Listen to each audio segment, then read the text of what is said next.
Assalomu alaykum doktor. Bu meni bolam 10 yoshda. Ko'rganingizdek semirib ketyapti. Ozish kerakmi, yo'qmi deb siz yoningizga maslahat olgani kelgandim. Nima maslahat bera olasiz? Va alaykum assalom. O'zi bizda shunaqa 10 yoshgacha do'mboqqani shiringina deymiz. Undan keyin o'lim o'ssa bo'lmaydimikan deb turib o'ylanib qolamiz.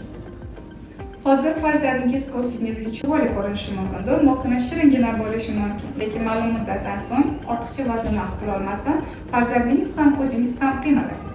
Bolada yeyaversin deb fast foodlarni, shirinliklarni, gazirovkalarni beraverishdan to'xtatmas ekanmiz, bolada yomon odatni shakllantirib qo'yamiz. Ko'p iste'mol qilayotgan bolaning oshqozoni keyinchalik bolani ozishga imkon qoldirmaydi. Ortiqcha vazn faqatgina bu tashqi ko'rinish emas, va kelajakda bu qandli diabet, gormonal buzilishi, yurak qon tomirlaridagi kasalliklarga olib kelishi mumkin. Shuning uchun bolangizni ovqatlanishiga va jismoniy faoliyatiga e'tibor bering. Agar ortiqcha vazn kuzatiladigan bo'lsa, endokrinolog ko'rigiga murojaat qiling.